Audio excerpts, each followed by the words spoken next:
welcome back on our course on modern web development. I'm excited to continue our journey into modern web development. My name is Arlan, and today we'll explore some key features introduced in ES6. These features not only make our code cleaner, but also prepare us for working with frameworks like React and Next.js.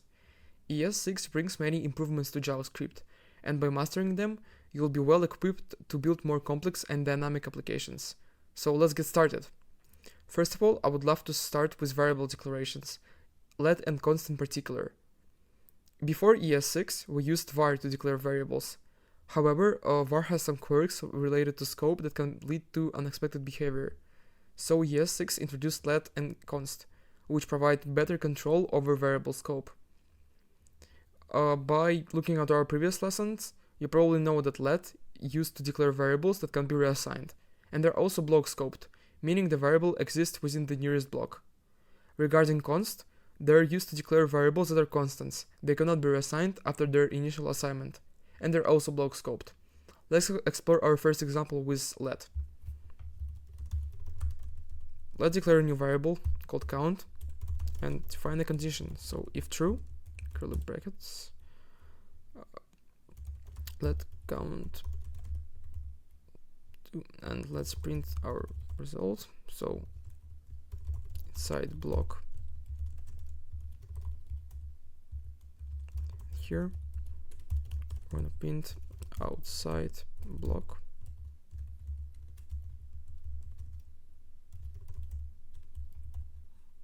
Let's run our code. And as you can see, here we have two variables named count. Here and here. The first count is declared outside the if block, and the second count is declared inside the if block. Because let is block scoped, the count inside the if block doesn't affect the count outside. So there are two separate variables. This helps us prevent variables from interfering with each other unintentionally. And another example with const would be declaring pi, for instance, and assigning it a value of 3.14159, which stays forever. That's the universal pi.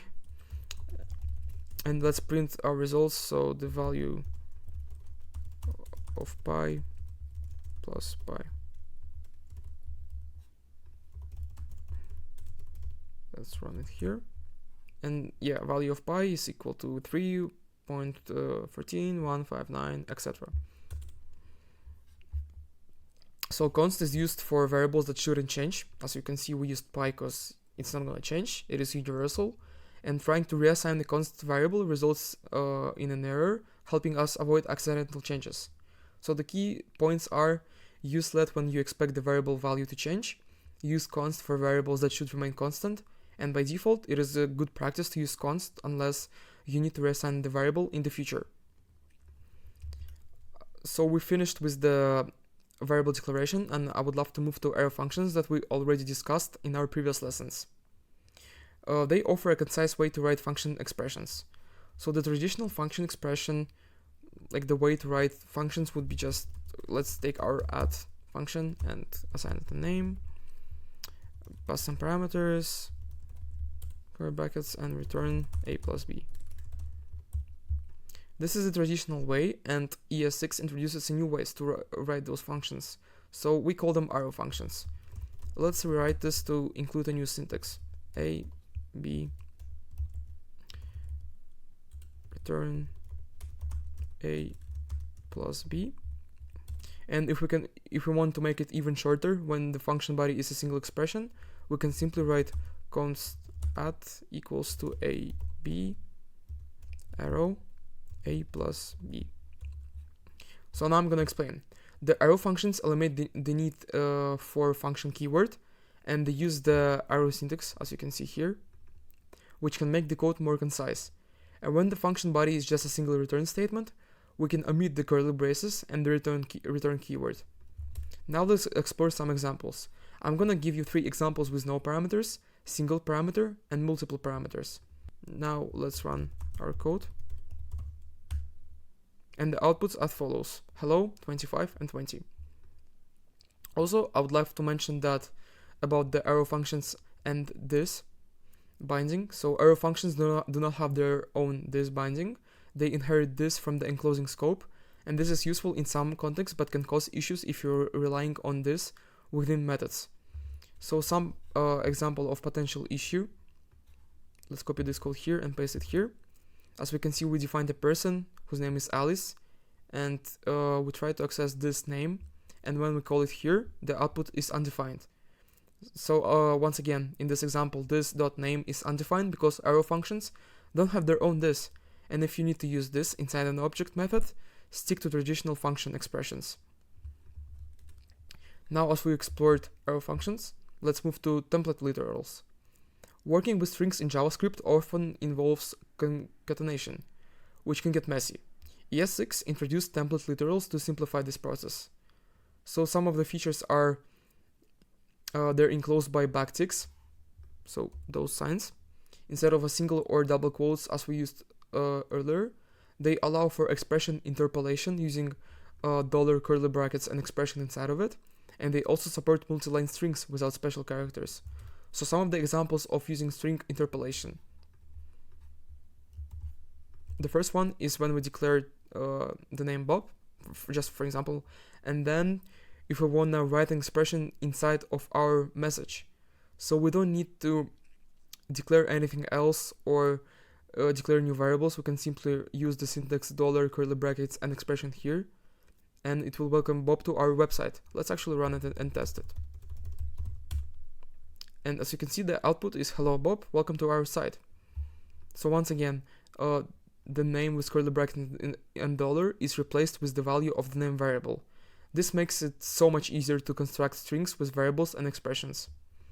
Let's actually explore an example with expressions. We're going to declare two variables a and b, which have values of 5 and 10 respectively, and we're just going to simply print the sum of a and b will be equal to a plus b. So those are our expressions, and let's test. And the output is sum of the 5 and 10 is 15. And also we can use that for multi-line strings. I'm gonna give you an example just in a second. So if you want to write a multi-line string, you can just simply use the syntax with the backticks, and we're gonna print this multi-line to check. Yeah, and the output, this is string that spans multiple lines without using special characters. So this is it with some basic features of template literals, and now I want to talk about other ES6 useful features. So the first one would be default parameters. ES6 allows us to set default values for function parameters, which can simplify our code. For example, let's copy this function here and paste it here.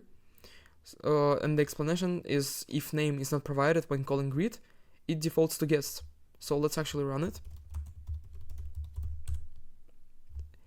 And so if we didn't pass anything into the greet the second time, so it's just gonna take the default value of guest. So it's gonna print hello Alice, hello guest.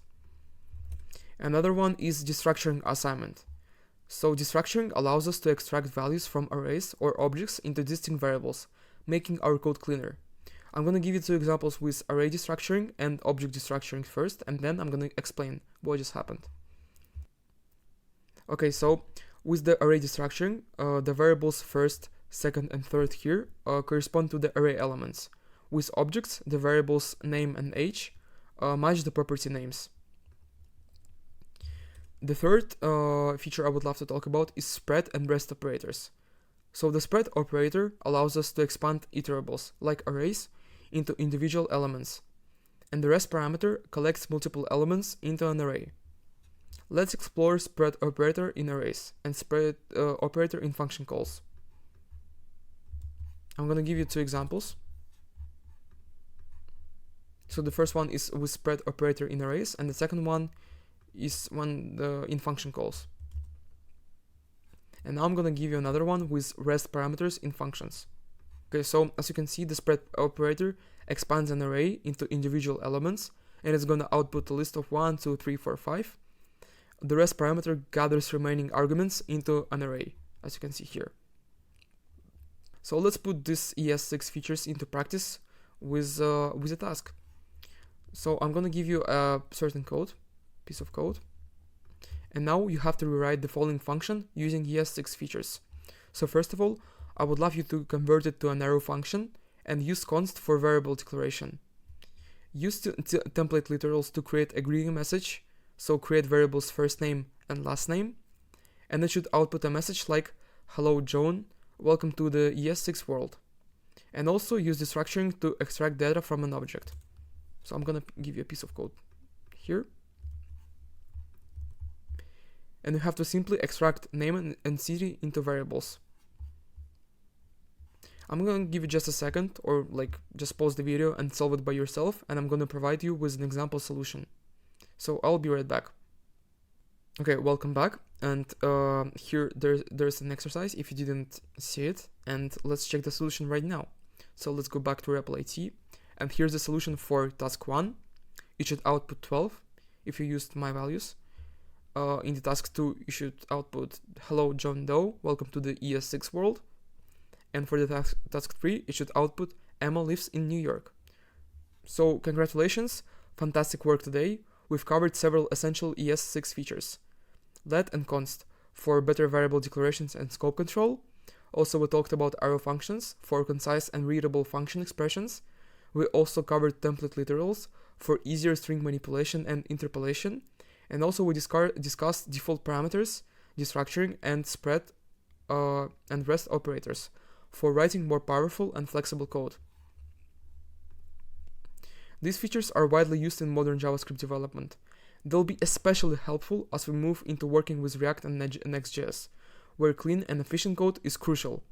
I encourage you to integrate these features into your coding practices. They'll not only improve your code quality, but also make you a more proficient JavaScript developer. In our next module, we'll begin exploring React. Finally, a powerful library for building user interfaces, which is developed by Meta, or previously known as Facebook. If you have any questions or need further clarification on today's topic, feel free to reach out, and once again, happy coding, and more practice makes a better coder. So thank you, and good luck.